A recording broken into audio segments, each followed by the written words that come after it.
right, let's start with our first finalist, Jason Witt, to the stage, please.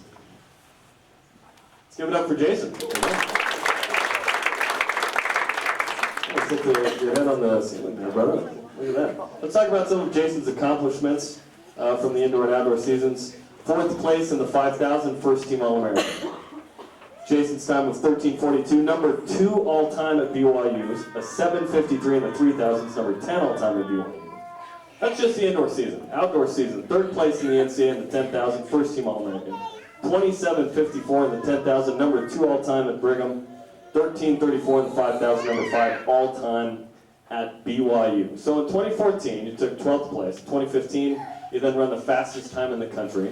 6th fastest time by a collegiate American ever, and 3rd at the NCAA championships. What changed from 14 to 15? It's a good question. Is it working? I'd say that the biggest thing that changed was my mindset. I made some changes, to my diet and sleeping and lifestyle that definitely improved. But I would say my mindset is the biggest thing that changed. Going into my junior track season, my biggest goal was to make it to nationals, and that was a tremendous accomplishment. I was 12th place at the regional meet, and I was, just barely squeaked it in. But going into my senior year, that wasn't the goal. The goal was to go to nationals and do damage at nationals.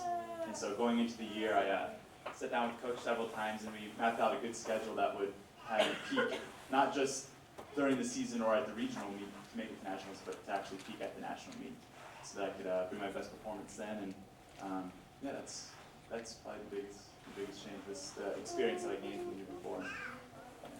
When did you know, okay, this is all paid off? I've become a lot better. I'm the man. It didn't come just from one particular race. I would say there were a couple workouts where I was hanging on to Jared on the track, that after, there was one in particular, we did mile repeats. It was fatigue mile repeats where Coach Eystone had us do an 8-mile run at 6-minute pace, and then 3 times a mile on the track. And on this 4:19, 4:19, then 4:17. And I hadn't even raced yet that season, and I was like, yeah, this is going to be a good year. When you're on Jared's heels, it's going to be a good year. Tell me this, is it a prerequisite to be on the team to run shirtless around campus in the fall? I'm just driving around campus, I'm like, there's the cross country guys. There they are. I definitely think it's comfortable. I don't know how to answer that. That's our big question of the night. No one has a belly. It's so weird on the cross country team. Not a single one. I got married. I gained 15 pounds. It was over. Your wife's from Kenya. You took a trip to visit her for Christmas, I guess last year before the track season. What did you learn while you were there? Because it worked. Well, I learned that the Kenyans do not like cold. That's one thing that I learned.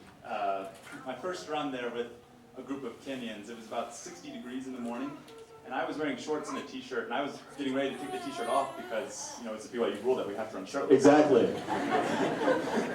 But all of the Kenyans were wearing long tights and jackets and gloves and all bundled up, and it's like 60 degrees, and they're just talking about how cold it is and getting ready for their, hot tea right after the run, But that's one thing, and even I kind of actually started doing that. And coming back, I started bundling up more in the warmer weather. I guess that paid off when warm weather running, I guess. But on that particular run, I think it was first run. It was a 7 or 8 mile run. In the run, it started really, really slow. Kind of like a Kenyan warm up, which is basically slightly faster than a brisk walk. Is the pace of was for the first mile and a half. I was kind of like, all right, when are we going to start running? And gradually the pace got faster and faster, and before long we were really going at a good clip. And clicking off probably 6-minute miles, and then with about a mile or two to go, they just started dropping the hammer. And I thought this was just an easy run, and I was going to just let them go, but there was a woman that was running there too, and so